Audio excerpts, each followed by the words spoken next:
जय जय राम, जय जय राम, जय जय राम, जय जय मोरे राम, मोरे राम लला। नमस्कार, जनता टीवी देख रहे हैं आप, आपके साथ मैं हूं खुशबू पांडे। तो एक बड़ी जानकारी आ रही है, उससे भी आपको अपडेट करवाएंगे। बड़ी जानकारी आ रही है, उससे रूबरू कराएंगे आपको। 2 फरवरी को अयोध्या दौरे पर हैं मुख्यमंत्री पुष्कर सिंह धामी। बड़ी जानकारी, बड़ा अपडेट, पूरी कैबिनेट के साथ अयोध्या जाएंगे मुख्यमंत्री पुष्कर सिंह धामी। ये बड़ी जानकारी से आपको अपडेट करवा रहे। राम मंदिर में रामलला के दर्शन करेंगे। रामलला से पहले हनुमानगढ़ी के दर्शन करेंगे मुख्यमंत्री पुष्कर सिंह धामी। पूरे कैबिनेट के साथ 2 फरवरी को अयोध्या जाएंगे और यहां पर रामलला का दर्शन करेंगे। इससे पहले कि हनुमानगढ़ी जाएंगे मुख्यमंत्री पुष्कर सिंह धामी और यहां पर दर्शन करते हुए आशीर्वाद लेते हुए नजर आएंगे। तो रामलला से पहले हनुमानगढ़ी का दर्शन करेंगे मुख्यमंत्री पुष्कर सिंह धामी। अपने पूरे कैबिनेट के साथ 2 फरवरी को अयोध्या दौरे पर रहेंगे मुख्यमंत्री पुष्कर सिंह धामी। शुभ कार्य तो भगवान राम के अपने जन्म स्थान पर विराजित होने से पहले ही शुरू हो गए हैं और पूरे देश के लिए ये बहुत ही ऐतिहासिक और गौरवान्वित करने वाला दिन आ रहा है। जो लंबी प्रतीक्षा 500 वर्षों से भी अधिक समय की जो प्रतीक्षा थी, वो हमारे प्रधानमंत्री आदरणीय नरेंद्र मोदी जी के नेतृत्व में पूरे देश की जो आशा आकांक्षाएं थी वो पूरी हो रही है। ये बहुत शुभ दिन है और इस शुभ दिन को दीपोत्सव के रूप में, स्वच्छता के रूप में, जो भी हमारे मंगल कार्य होते हैं वो सभी मंगल कार्यों के रूप में हम उत्तराखंड के अंदर भी कर रहे हैं। शुभ कार्य 500 सालों का वो इंतजार और आस जो हर एक राम भक्तों के मन में बरसों से थी, वो अब पूरी हो गई है। रामनगरी अयोध्या में रामलला के विराजमान होने पर हर इंसान खुशी से झूम उठा है। इसी कड़ी में अब उत्तराखंड बीजेपी दर्शन अभियान चलाएगी। बता दें कि प्रदेश की हर लोकसभा से 6000 भक्तों को रामलला दर्शन के लिए अयोध्या ले जाया जाएगा। ये अभियान 25 जनवरी से 25 मार्च तक चलेगा।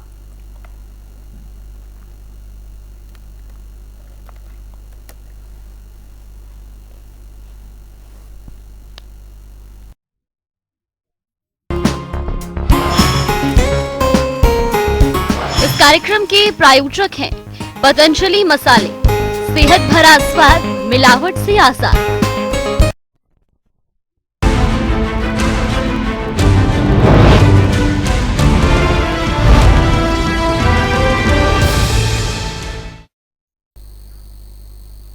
तो एक बड़ी जानकारी आ रही है, उससे आपको अपडेट करवाएंगे। ये बड़ी जानकारी, बड़ा अपडेट आपके सामने। कांग्रेस ने मिशन लोकसभा को तेज कर दिया है। विराट कार्यकर्ता सम्मेलन कांग्रेस करेगी। बड़ी जानकारी, 28 जनवरी को देहरादून में सम्मेलन का आयोजन किया जाएगा। मल्लिकार्जुन खड़गे होंगे शामिल। कार्यकर्ताओं से यहां पर संवाद करते नजर आएंगे मल्लिकार्जुन खड़गे। तो ये बड़ी और अहम जानकारी से आपको अपडेट करवा रहे हैं। बड़ा अपडेट आपके सामने। कांग्रेस ने मिशन लोकसभा यहां पर तेज कर दिया है। सामने लोकसभा का चुनाव है। विराट कार्यकर्ता सम्मेलन यहां पर कांग्रेस आयोजित करेगी। 28 जनवरी को देहरादून में सम्मेलन होगा और इस सम्मेलन में मल्लिकार्जुन खड़गे शामिल होंगे। कार्यकर्ताओं से यहां पर संवाद करते नजर आएंगे।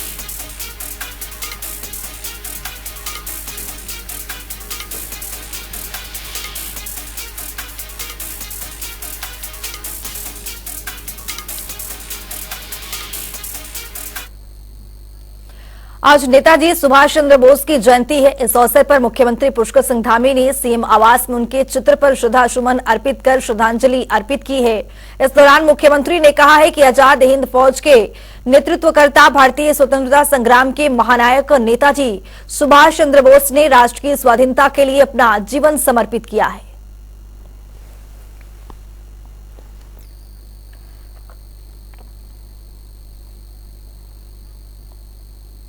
उत्तराखंड में लोकसभा चुनाव की तैयारी में लगी है। बीजेपी ने गढ़वाल और कुमाऊं की बैठक के बाद अब बीजेपी सोशल मीडिया को एक्टिव करने में लगी हुई है। आगामी लोकसभा चुनाव को देखते हुए बीजेपी ने अपने सोशल मीडिया पदाधिकारियों को केंद्र और राज्य की योजनाओं की जन जन तक यहां पर पहुंचाने की जिम्मेदारी सौंपी है। इसके साथ ही अब बीजेपी के सोशल मीडिया पदाधिकारी सोशल मीडिया पर भ्रामक पोस्ट पर भी नजर रखेंगे।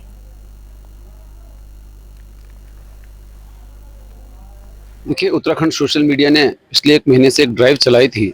हमारे सभी जो है, चाहे प्रदेश के पदाधिकारी हों, चाहे सोशल मीडिया के कार्यकर्ताओं पदाधिकारी हों, युवा मोर्चा के हों, महिला मोर्चा के हों, हमने एक ड्राइव चलाई थी कि जो भी कार्यकर्ता सोशल मीडिया पर एक्टिव होगा, विपक्ष द्वारा भ्रामक पोस्ट कई बार डाली जाती है, झूठी पोस्टें डाली जाती है, उनका तथ्यों के साथ जवाब देगा, बीजेपी उत्तराखंड की पोस्टों को लाइक कमेंट शेयर करेगा। ऐसे जो है कम से कम 5 कार्यकर्ताओं को हम 1 2 3 4 5 के हिसाब से पुरस्कृत करेंगे और माननीय मुख्यमंत्री जी द्वारा जो है उनको सम्मानित किया जाएगा। ये आगामी 2 4 5 दिनों के अंदर ये कार्यक्रम होना है। उत्तराखंड में बढ़ती जनसंख्या और निवेश बिजली की मांग को भी यहां पर तेजी से बढ़ रहा है। हालांकि इस लिहाज से राज्य में बिजली का उत्पादन काफी पीछे रह गया है। शायद यही वजह है कि उत्तराखंड सरकार भी बिजली उत्पादन और इस पर होते खर्च को लेकर खासी चिंतित है। उत्तराखंड की धामी सरकार ने इन स्थितियों को देखते हुए राज्य के लिए बिजली उत्पादन को लेकर कुछ खास प्लान तैयार किया है। ये प्लान छोटी परियोजनाओं को शुरू करने से लेकर सौर ऊर्जा के क्षेत्र में खुद को स्थापित करने की है। वहीं बिजली किल्लत को लेकर पूर्व मुख्यमंत्री हरीश रावत का बयान सामने आया है। उन्होंने कहा है कि एक तरफ तो प्रधानमंत्री रामलला की प्राण प्रतिष्ठा को देश को दिवाली मनाने के लिए कह रहे हैं, जबकि हरिद्वार के ग्रामीण क्षेत्रों में हर दिन कई घंटों की कटौती होती है बिजली को लेकर। उत्तराखंड ऊर्जा प्रदेश बने, इसके लिए प्रदेश के लोकप्रिय मुख्यमंत्री पुष्कर सिंह धामी जी जब से उन्होंने शासन सत्ता संभाली है, तब से ही उनका प्रयास है कि हम दूसरे प्रदेशों से जो बिजली लेते हैं उसकी निर्भरता कम हो, हम अपने पैरों पर इस प्रदेश को ऊर्जा प्रदेश बना सके, आत्मनिर्भर बना सके। उसके लिए समय समय पर उनके द्वारा जो किए गए प्रयास हैं, चाहे वो पनबिजली परियोजनाएं जो अभी तक लंबित थी उनको सही समय पर सही रूप से निस्तारित हों, उसके लिए केंद्र में जाकर राज्य स्तर पर जो जो प्रयास वो कर सकते हैं उन सब प्रयासों को कर रहे हैं।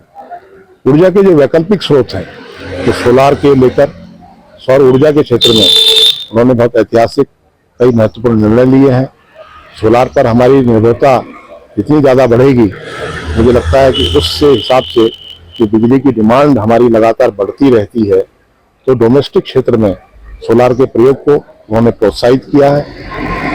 और अन्य प्रकार के भी स्रोत हैं ऊर्जा के, पनबिजली के क्षेत्र में, पवन चक्की के क्षेत्र में, इस प्रकार के ऊर्जा के जो गैर वैकल्पिक स्रोत हैं, इन सभी क्षेत्रों में हम ऊर्जा का जितना से जितना दोहन कर पाएंगे, मुझे लगता है कि दूसरे प्रदेशों से हमारी निर्भरता उतनी कम हो पाएगी और एक अच्छा प्रयास है। मैं इसके लिए प्रदेश के मुख्यमंत्री को साधुवाद देता हूं। देखिए, भारतीय जनता पार्टी क्या कहती और क्या करती है, इससे लोगों का विश्वास बिल्कुल टूट चुका है। अभी मैं पढ़ रहा था कि उत्तराखंड में बिजली के दाम 30% तक बढ़ जाएंगे। मुख्यमंत्री जी और हमारे प्रदेश के अन्य मंत्री अन्य प्रदेशों में गए और वहां पर बिजली मुफ्त देने की घोषणा करके आए। जो प्रदेश खुद बिजली का उत्पादन करता हो, जहां पे खुद यहाँ पे हाइड्रो प्रोजेक्ट वगैरह लगे हो, और उस प्रदेश के लोगों को महंगी बिजली खरीदनी पड़े, ये तो बड़ी दुर्भाग्यपूर्ण बात है। और ये कहते हैं कि हम इसको ऊर्जा के क्षेत्र में और ज्यादा उत्पादन करेंगे, लेकिन उत्पादन तो मुझे कहीं भी नहीं दिख रहा है। असम के नगांव में राहुल गांधी को स्थानीय मंदिर जाने से रोकने पर नोकझोंक हुई थी। इसके बाद राहुल गांधी कांग्रेस के अन्य नेताओं के साथ धरने पर बैठ गए। वहीं प्रदेश अध्यक्ष करण मेहरा ने कहा है कि यह घटना केंद्र सरकार और असम सरकार के लिए भी शर्म वाली बात है। असम की बीजेपी सरकार हो या केंद्र में बीजेपी की सरकार हो, वो एक शख्स से इतना डर गई है कि उस मंदिर में जाने से रोक दिया गया है। क्या मंदिर जाने का हक सिर्फ बीजेपी का है या फिर बीजेपी ये तय करेगी कि कौन मंदिर जा सकता है? देखिए, ये बात तय करने का अधिकार किसी को नहीं है कि कौन मंदिर में जाएगा और कौन नहीं जाएगा।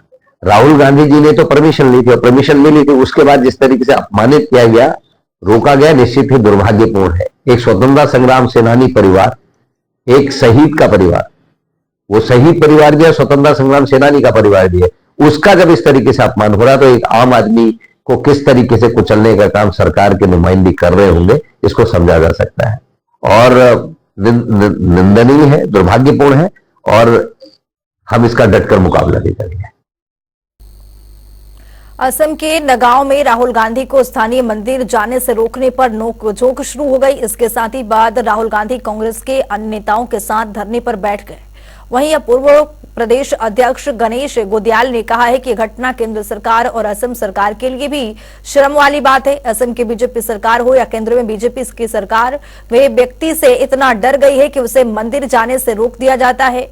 क्या मंदिर जाने का हक सिर्फ बीजेपी को है या फिर बीजेपी ये तय करेगी कि कौन मंदिर में जा सकता है? गणेश गोदियाल ने कहा है कि असम में असल में ये बात धर्म आधार से जो भाजपा फैला रही है, इसको कैसे देखा जाए? ये केंद्र सरकार के लिए भी और असम की बीजेपी सरकार के लिए, जिसके मुख्यमंत्री हेमंत बिस्व शर्मा है, ये दोनों सरकारों के लिए शर्म की बात है कि एक व्यक्ति से वो इतने डर गए हैं कि उस व्यक्ति को मंदिर जाने से भी रोक रहे हैं। क्या मंदिर जाना सिर्फ भारतीय जनता पार्टी का अधिकार है कि बस वही लोग मंदिर जाएंगे, दूसरे व्यक्ति को मंदिर तक नहीं जाने दे रहे हैं? असल में भारतीय जनता पार्टी की मोदी नीति सरकार, केंद्र में जो मोदी जी की सरकार है, ये धार्मिकता को खत्म करके धर्म अंधता को बढ़ाने का पूरा काम कर रही है। मुख्य निर्वाचन अधिकारी ने आज प्रेस वार्ता कर राज्य से मतदाताओं की संख्या को लेकर जानकारी दी है। मुख्य निर्वाचन अधिकारी ने बताया है कि राज्य में कुल वोटरों की संख्या 82,43,423 है, जिसमें पुरुषों की संख्या 42,70,597 है, तो वहीं महिला मतदाता की संख्या 39,72,540 है। वहीं सबसे अधिक मतदाता 30 से 49 आयु वर्ग के हैं। साथ ही बता दें कि दिव्यांग वोटरों की संख्या 59,974 है। इसके साथ ही 100 साल और इससे अधिक उम्र के मतदाताओं की संख्या 1,411 है। सबसे महत्वपूर्ण 18 to 19 ईयर्स है, इसको हम लोग 1,29,062 है। सो हमारा SSR के दौरान टोटल एडिशन हुई थी 2,57,933। टोटल डिलीशन है 1,58,011। इनमें से डिलीशन का कारण बताया है 13,100 डेथ के कारण से डिलीट किया गया है। शिफ्टेड के कारण 1,18,073। रिपीटर और मल्टीपल एंट्रीज के कारण 26,838। 34वां सड़क सुरक्षा महीने के तहत नैनीताल पुलिस के जरिए यातायात नियमों की जानकारी के लिए जन जागरूकता रैली निकाली गई है, जिसमें ट्रैफिक पुलिस सहित सभी थाने चौकी के प्रभारी मौजूद रहे हैं। साथ ही इस रैली में सीपीयू और ट्रैफिक पुलिस की टीम भी मौजूद रही है। बता दें कि इस रैली को एसएसपी नैनीताल प्रहलाद नारायण मीणा ने कोतवाली हल्द्वानी से हरी झंडी दिखाकर रवाना किया है। साथ ही उन्होंने कहा है कि सड़क सुरक्षा महीना, जो कि 15 जनवरी से लेकर 14 फरवरी तक चलाया जा रहा है,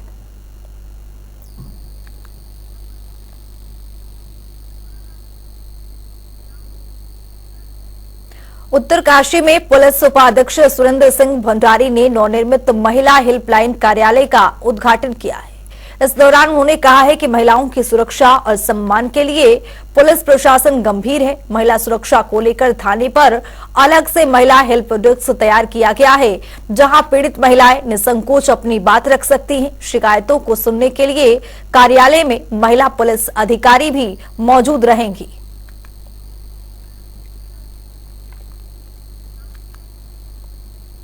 देहरादून में उद्यान विभाग कृषि क्षेत्र में किसानों को नई खेती के लिए जागरूक कर रहा है। बता दें कि मौसम में बदलाव से किसानों को होने वाली परेशानियों से निजात दिलाने के लिए उद्यान विभाग जनपद के किसानों को ड्रैगन फ्रूट के लिए प्रेरित कर रहा है। विभाग की ये पहल किसानों को विदेशी फ्रूट के अलावा आमदनी बढ़ाने के साथ साथ लोगों में होने वाली गंभीर बीमारियों से भी राहत दिलाएगी।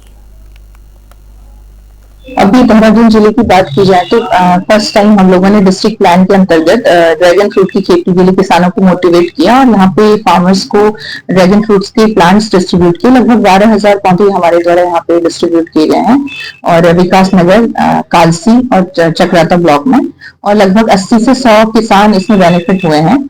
और लगभग 42 हेक्टेयर्स में प्लांटेशन करवाया गया है और किसानों का इसके प्रति बहुत ज्यादा रुझान सामने आया है। कुछ किसान थे, लगभग 5 से 7 ऐसे किसान हैं यहाँ पे जो पहले से ही इसकी खेती कर भी रहे हैं, लेकिन अब क्योंकि जो ड्रैगन फ्रूट है वो आपका ट्रॉपिकल कंडीशन में भी हो जाता है, टेम्परेट क्लाइमेटिक कंडीशन में भी हो जाता है, हार्डी क्रॉप है और पानी की भी उतनी ज्यादा रिक्वायरमेंट नहीं है, तो किसानों के लिए बहुत ही बेनिफिट है।